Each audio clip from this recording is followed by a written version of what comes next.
everybody. Last week we had an awesome conversation with co-pastor Jacque White. It was amazing, and we're going right back into it today. We hope that you have a great time. Please watch the duration, see how it ends, and see how we finish strong. We love you so very much. Can't wait to see you soon. So, the approval from others does give us a higher sense of self-esteem at times. And so when I hear that I can do it, or my sister tells me, come on girl, you got this, you can do this, we're convinced that, okay, maybe, and it builds our self-esteem, it builds our self-confidence. It lets us to know it helps us to recognize, okay, I do have something of self-worth, and I should value what I offer. I should value what I have to offer just a little bit more. So, sometimes I feel like we care too much about what other people think. We just carry the weight of carrying. We carry it way too much of caring too much. If we know that we're already fearfully and wonderfully made, what is it going to take? This is my question. What is it going to take for us to believe it? So like we're saying this and I'm encouraging you. And I have a literary expert genius in our studio audience who uses words to uplift women. And what is it going to take for us to believe that we are made, that we are fearfully and we are fierce and we are wonderfully made? What is it going to take for us to believe that? I think it's really important to take stock of who you are and to know for yourself. Like Tavia was saying earlier, it's like a self-confidence, a self-esteem, because when you hear the little voices around you, it tends to give you self-doubt. And so, but if you can take care of yourself and just say, I do like the way my, little ankle is, or, I just, whatever it is, or I do like my little crooked eye, or whatever. I do like my little baby locks. I'm rocking my little baby locks. Like whatever it is, if you can learn to appreciate it for yourself. She's cracking up at me. If you can learn to appreciate it for yourself, then the noise doesn't matter. Then you really stop caring about what anybody else thinks, because you're like, I think I'm cute today. And you just walk in that confidence and not worry about the noise, not worry about the opinions, not worry about what other people are saying. And I wanted to add on, it took me a while to get to that point. Absolutely. Like in high school, I hung around all boys. Yeah. Because the girls was like, you just think you so pretty. And so that made me become a tomboy.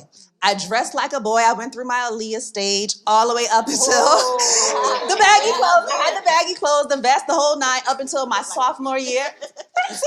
Up until my sophomore year in college. And then that's when I met my best friend. And she was like, no, but you don't have to take what was put on you in high school and carry that. So it took me a while to get over the fact that I was, the tallest one or the skinniest one, because I was a twig up until I had my first child. And I was like, oh, well, the boys don't like you because you're too skinny or whatever. And I'm like, you know what?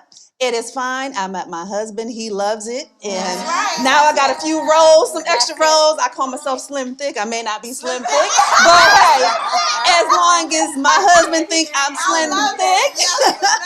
But for me, it just, because they beat me down so much in high school, it literally took a long time for me to embrace who I was, the tall one, the skinny one, I think it's common that it takes us a minute to develop into that space. You know what I mean? Because as teenagers and as girls, we are constantly kind of put against each other. But once you get into this thing, you start to enjoy your hips and your curves and your extra rolls and your little, whatevers. I think that it just takes a while to get used to your uniform. And I got ladies up here that are mom of girls, and so having the conversation with them and. Let's talk about that a little bit, like the younger generation coming behind us. I think because I notice a dichotomy of two things happening. Some are very silent, but then some are expressively loud, meaning they express themselves to the world, but you don't really know what's going on internally. So how do we address that to our younger girls that are coming behind us? That is so good. And that's exactly what I was thinking about when she was speaking. This forum is so amazing that we get to talk. Yes. And then even transferring that to our younger generation. Yeah. So I have an 8-year-old little girl, and I ask her, what happened at school today? Who did you talk to? What did you all talk about? And there are times when what they said to Alicia, she could say to me, Mommy, they said this, this, and this. But in our wisdom, in our age now, I can say, well, baby, that's what they really do think about you. They really think you're all that. Right. So now they're trying to make it a negative thing. That's how they see you. Yes. Don't take that personal. Continue to be who you are. And so even as you've encouraged us to talk openly, us doing that with our daughters and nieces and nephews and godchildren and neighborhood children continues to foster that truth with them talking and us encouraging them to talk and be open and honest, and then us sharing that truth and that confidence that we've come into. I love it.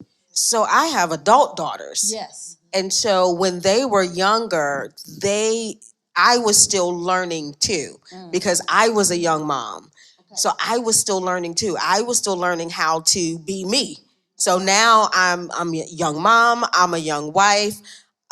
I'm still young. I'm still trying to figure out if I even like me. I'm still trying to figure these things out. I'm still trying to figure out how I'm supposed to fit in society. How in the world do I have these 2 young brown girls, you know, and then eventually 4 brown girls? My God. They multiply. My God. They do multiply. Kids multiply. Yes. How do I get them to understand that they can be their authentic self? Yes. Because I had the problem with being my authentic self. So how do I get them? So then we did have, you know, conversations. So listen, I raised 6, so 6 different how was your days goes, listen. I'm tired. I'm tired by the time I get to number 4 or 5. I'm tired. But also the girls had more to say about their day. Even if they weren't giving me all of the information, they still had more to say about their day that I could help shape a little bit better. So there were some times where we would talk and I would say, how did you feel about that?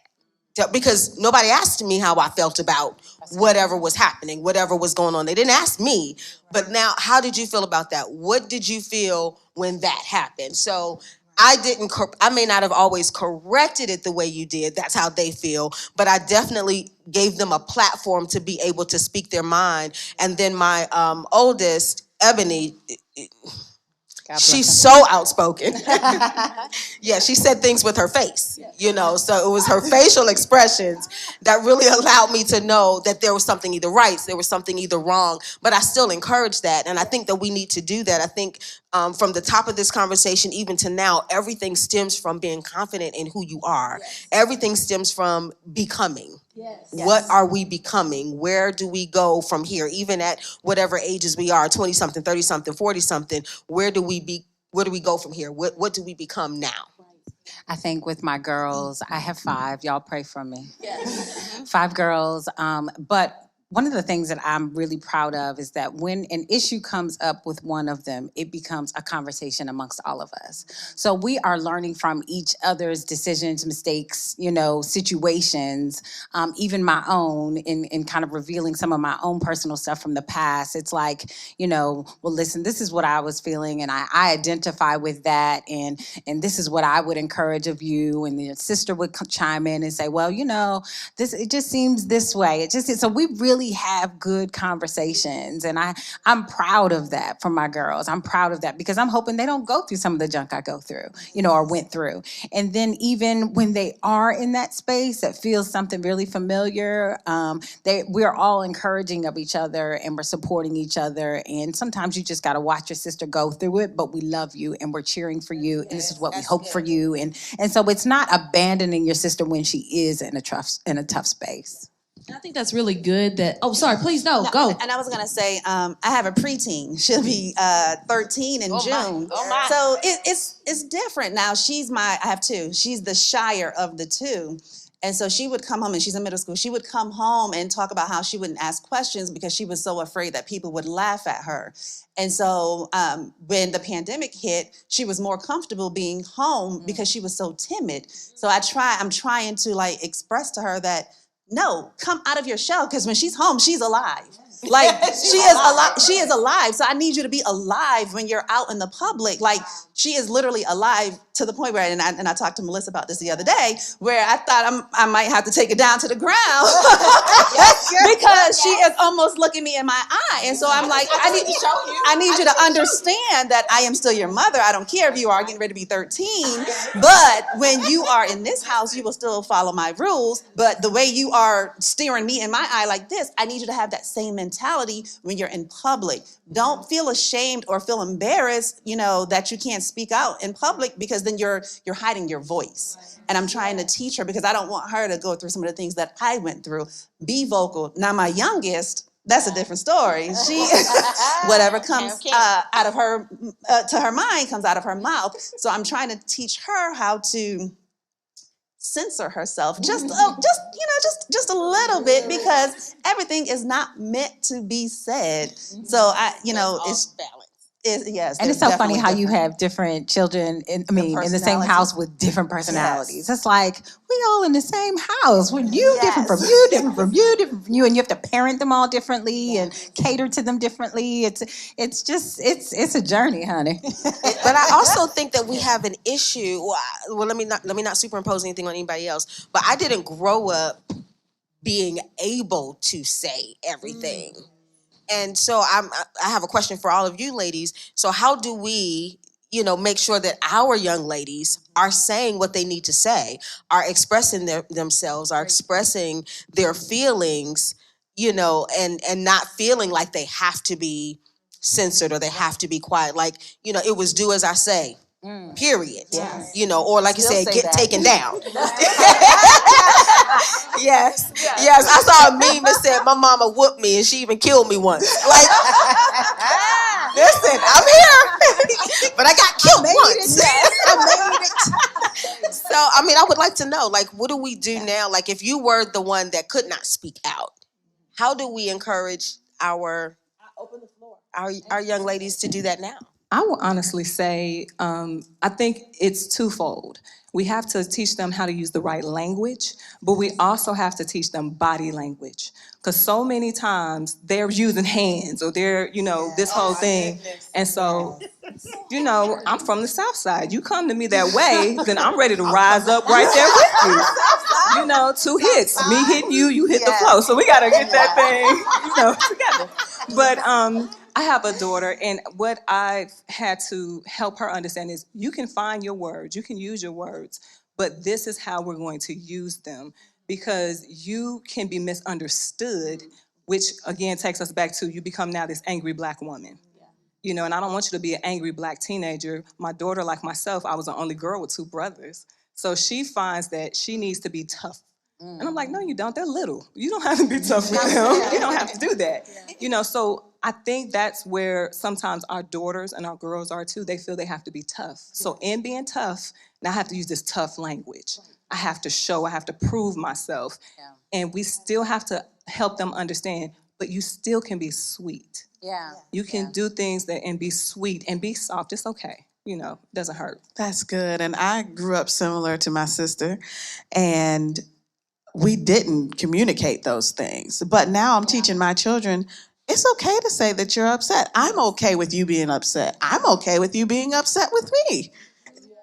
You can be upset with me. Okay, that's how you felt about that. Tell me how that made you feel. Let's talk about it. And I feel like we're helping our children be healthier and find themselves instead of me. And most of my siblings, we pretty much found ourselves like mid-30s.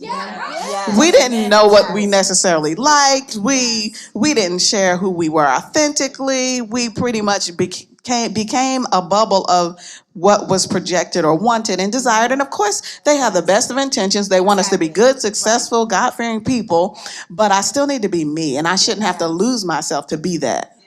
I think that's so good. And I agree with you. Like, I can kind of just tag on to that same thing. My sister now is like, I really like who you are. But like, I'm 44, right? And so it took me this long to get to that space. And like, we like each other. Like, she's like, let's go on so she ready to go on a trip. She ready to live her best life. She's like, we can go out and have a good time. But we didn't talk about those things as sisters. It was kind of like you stay in your corner, or it was just, everything would just break out into just chaos and mayhem. So I appreciate you sharing that, because similar stories. So just finding, as women, I think that we are all matriculating through finding voices and finding out what that looks like.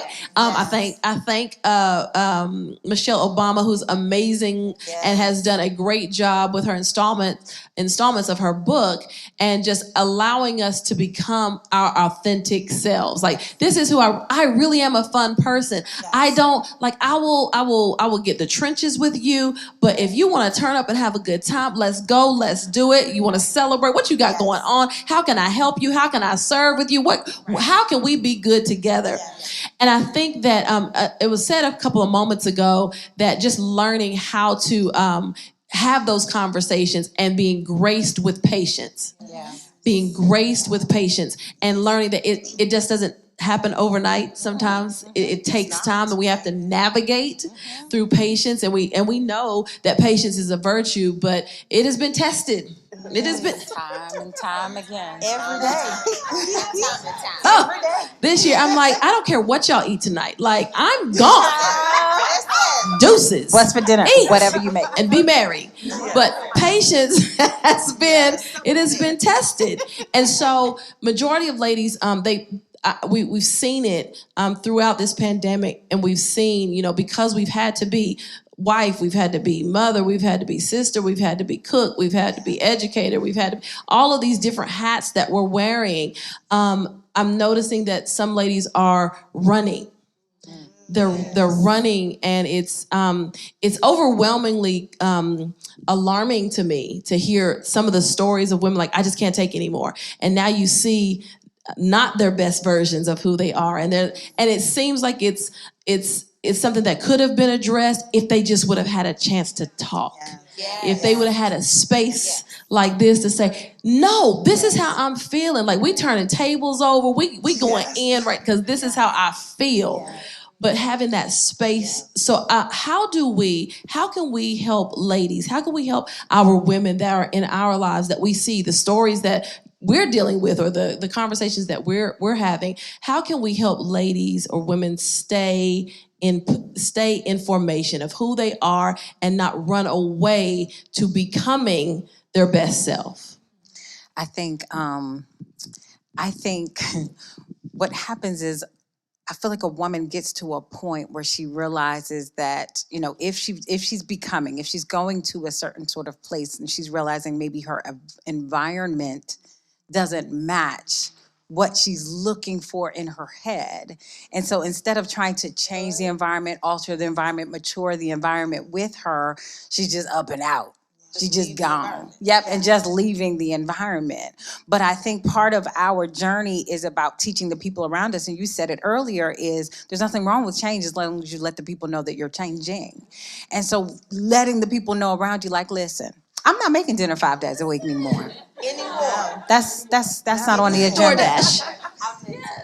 DoorDash is your friend.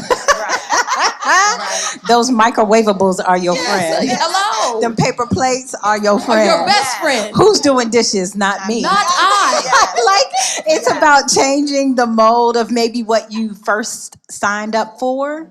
And at some point you realize, this is exhausting. I can't do all of this. So something's got to go. And if it's me, then I'd rather leave all y'all behind. But just allowing the environment to change with you, and growing people to change as you develop new boundaries.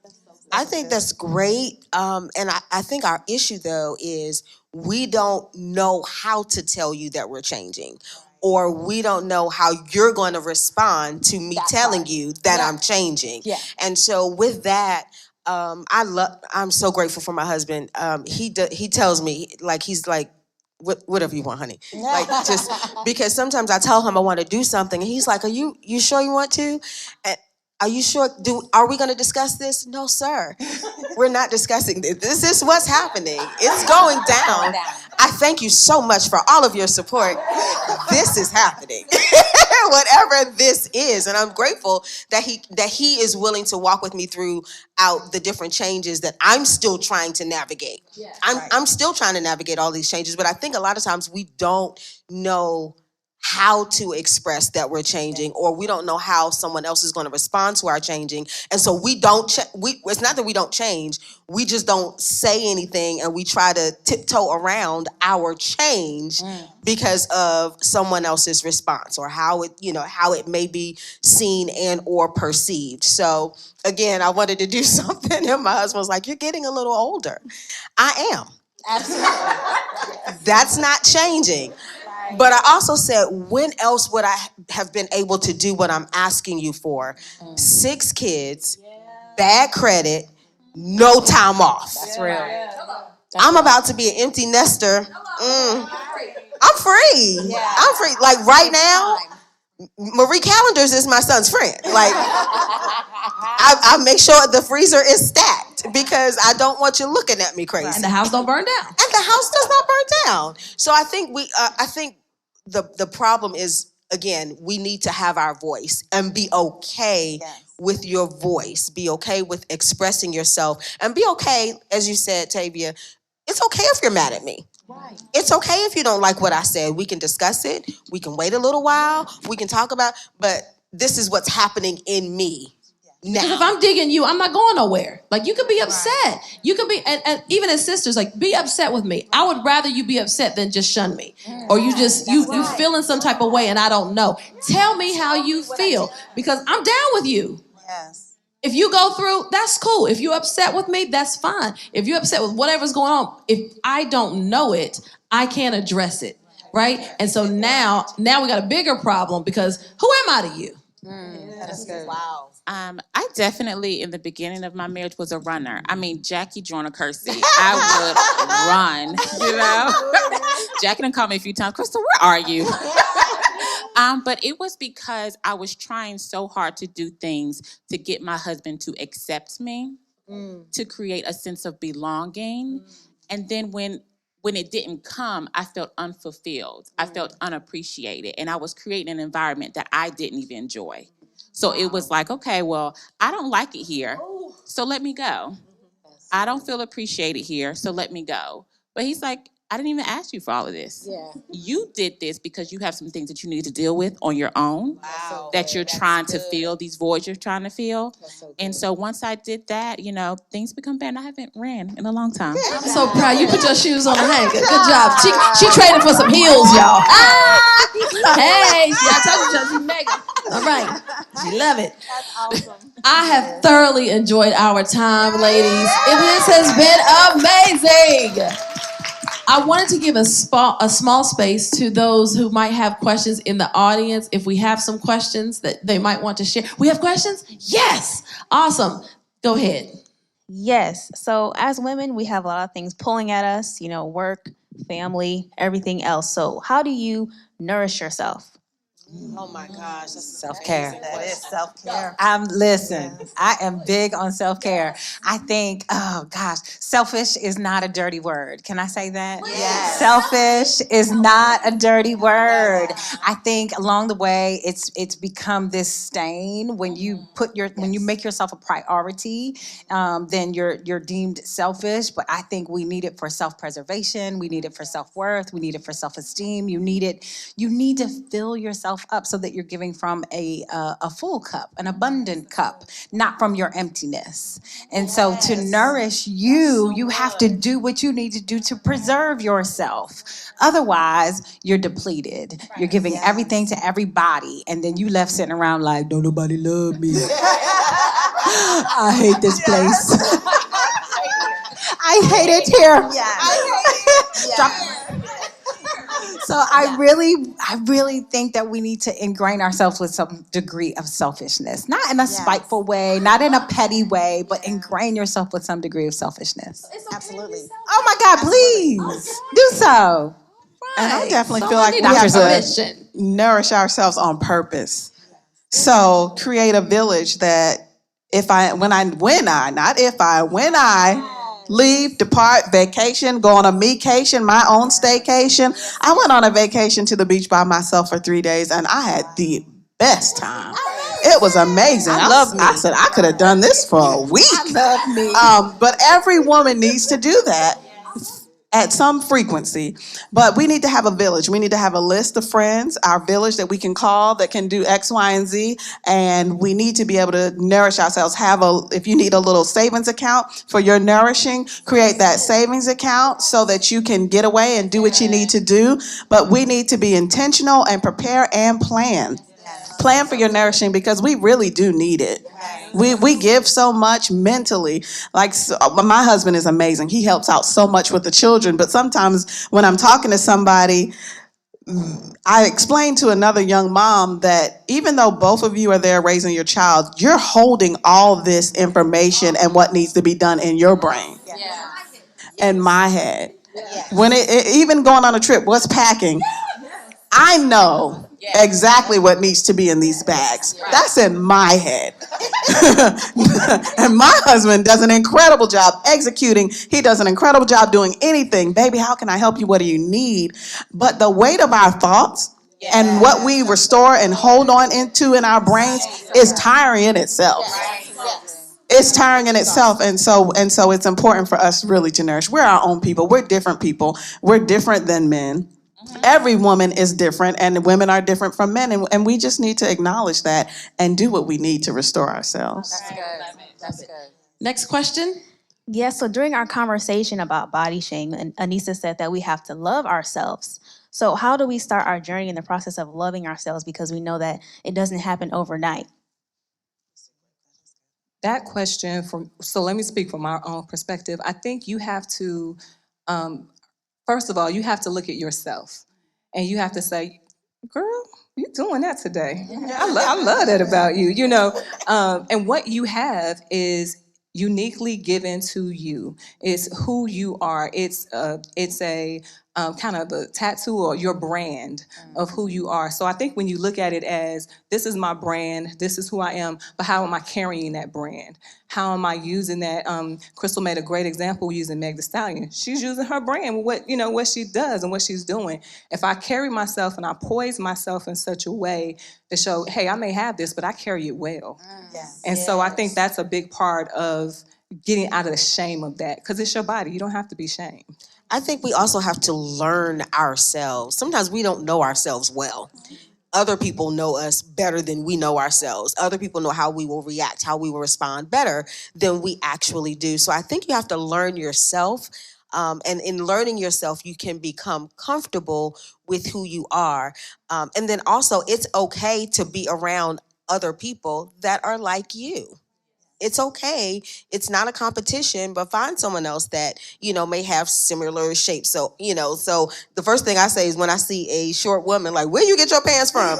Because I need to know, where can we get these pants? Where there is a specialty store?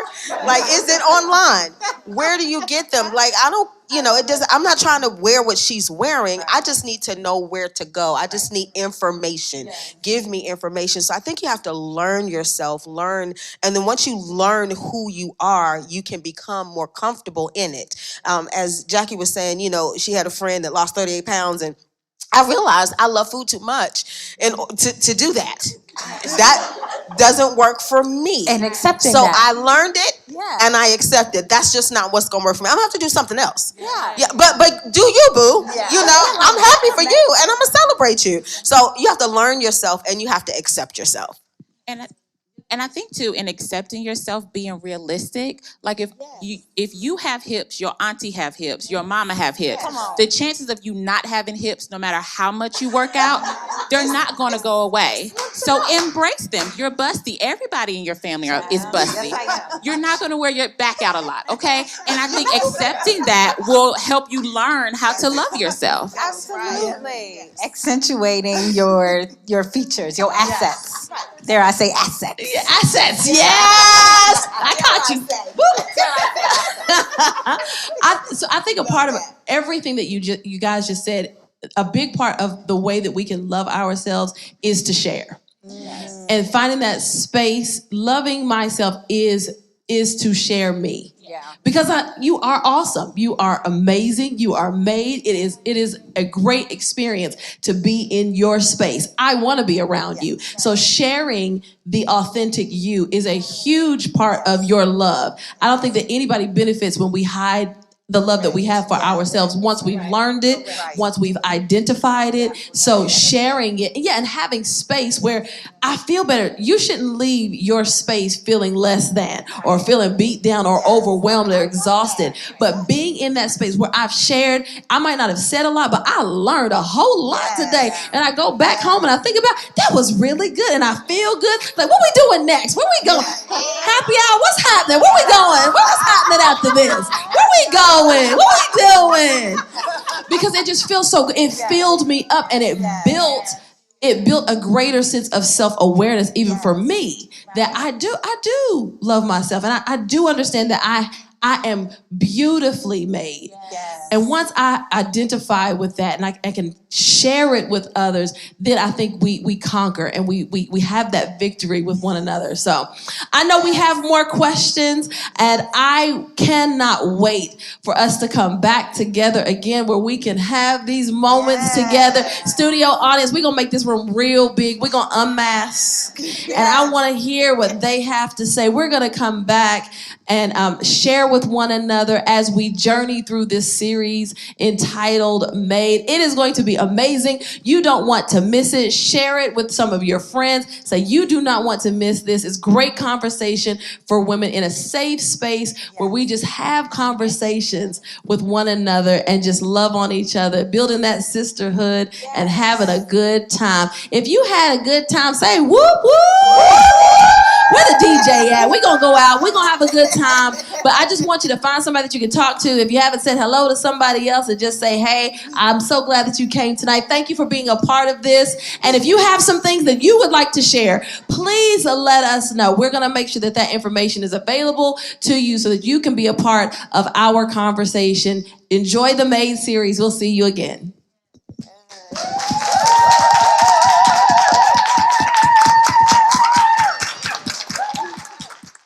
I hope that you enjoyed that amazing conversation that we had. I know that we were laughing. I know that we were having a good time. But these are the things that we talk about, right? These are the things that we have conversations about. And this is things that are happening in our real life today. We hope that you had a great time. But this is what I need you to do. I need you to get ready to sow. I hope that you just haven't been scattering your money. I pray that you have been seeding your money. Yeah, did you hear what I said? I hope that you just haven't been scattering what God has gifted you, but I pray that you've been seeding what God has gifted you. Only what you can seed, only what you seed will grow. Only what you seed will grow. So at this time, let's prepare ourselves to get ready to sow. I know that President Joe Biden has been doing a great job by giving us stimulus checks. Hey, God wants you to give your first fruits. Yes, that is a kingdom mandate, absolutely. But whatever the Lord has gifted you with, whatever the Lord has placed into your hands, it is right to sow. Why? Because we want you to have a harvest. So at this time, please get ready. The information is going to be on your screen, how you can sow. We love you so very much. We cannot wait to see you next week. Have an awesome week.